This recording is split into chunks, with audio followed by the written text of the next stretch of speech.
there's this Harvard Harris poll. It's 18 to 24-year-olds. So the youth. I guess is this Gen Z or what comes after Gen Z? I think that these generation naming conventions are really just for people who work in the news to be able to refer to generations and for other generations to be like, that generation's the worst of all, you know? You got to name the younger generation so the older generation can say they've got no work ethic. They've got no sense of what matters. They haven't put in the time. I know how all this goes because it's great because I call it a graybeard millennial. I'm an old millennial, so I get to look at Gen Z and say, they just expect it all to come so early and they don't want to put in the hours and all that stuff, right? I look at the Gen Z kids and I say to them, when I was your age, I was going to school barefoot, 6 feet of snow with a Walkman. And that Walkman, if you moved too fast, you know what happened? It would stop working until you got those Walkman with like the special thing on it that you could move it and it wouldn't get messed up. But you know what I'm talking about. My iPad Shuffle would just run out of juice so fast. You have no idea with these smartphones how lucky you Gen Z kids are. You get what I'm saying. We all like to get off my lawn to the generation below us.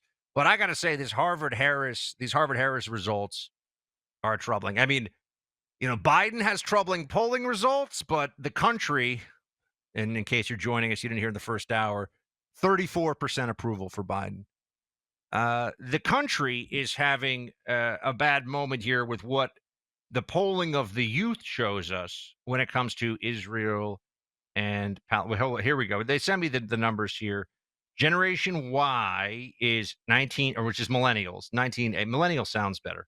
80 to 94. Generation Z, 95 to 2009. Alpha is 2010 to 24. Okay.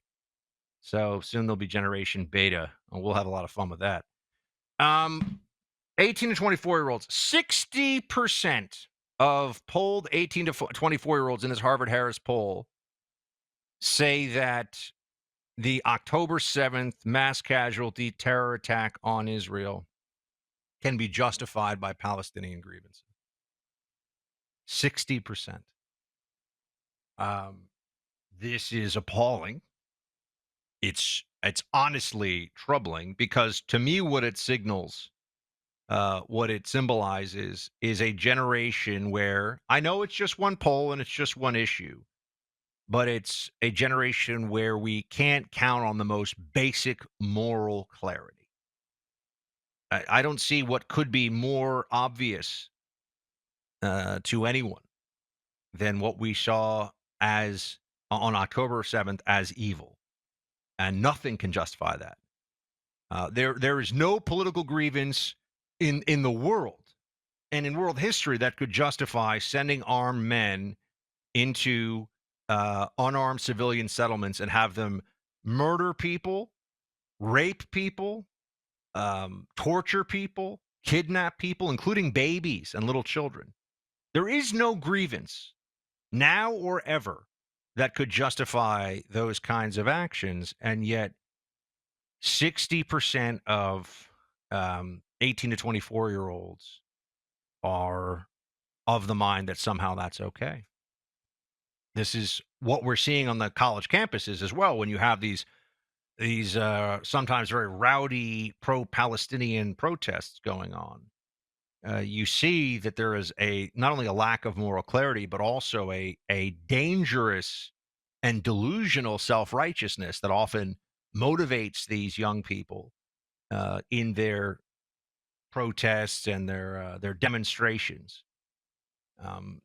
Now, of the numbers here in the same poll, 79% support the ideology that says white people are oppressors.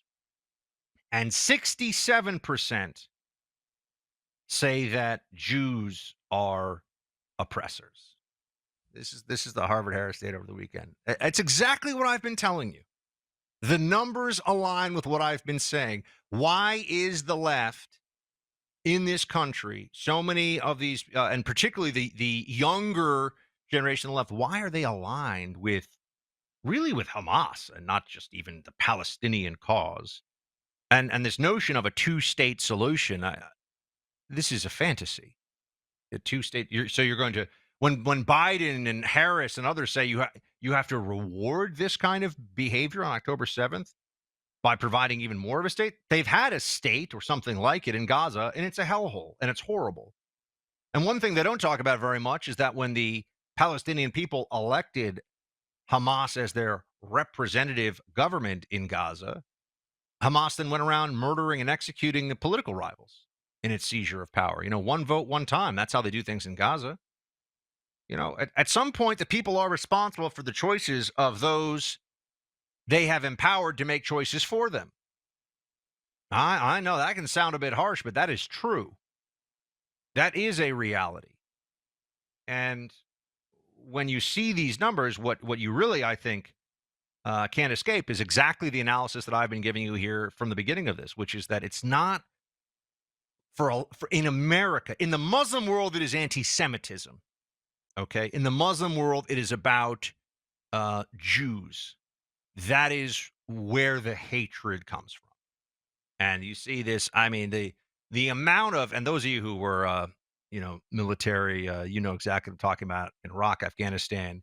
They would always refer to like special operations or anybody, National Guard, say, "Oh, they're doing the bidding of the Jews" and all this stuff. I mean, the Jew hatred by jihadist radical Muslims was talked about on the battlefield. It was in their propaganda. I mean, it was everywhere. For them, it's about Jews and that true sort of historic and present anti-Semitism. In this country, the imbeciles you see marching on campus and who are saying, yeah, like free Palestine and like Israel's an oppressor and stop the genocide, they think it's white Jews who are oppressing brown Palestinians. It is white on brown oppression. And that is the only thing that they have to see in their minds. That's the only thing they have to know in order to make a moral judgment on this whole thing. And what you see is actually it's really a religious belief unto itself. Anti-racism is basically a religious belief now, because it supersedes everything else. Any other logic, any other context, anything else that you could bring to bear, anti-racism goes to another level. Anti-racism is the most important single thing that you can take into consideration, right? And really, anti-racism is just a way of saying white people are wrong. That's or bad and oppressive. And this is how you can have such an overly simplistic and morally obtuse opinion from so many young people when it comes to the Israel-Palestine issue, which they know nothing about. And on the one hand, like so many things, it's enormously complex and complicated historically, but really morally and ethically, it's actually quite straightforward. And I would agree, Bill Maher had some pretty good moments on this. I'll come back and I'll play. He said some stuff over the weekend, believe it or not, on Israel that was very sound. He even did what I do, which is point out, you can do this for all of history. You can say that you're never going to move ahead or move forward and hold yourself out as some kind of martyr or hero, depending, based upon what happened 500 years ago. And do things to people today who have not wronged you because of what was done hundreds of years back by people who share your basic skin tone. Oh.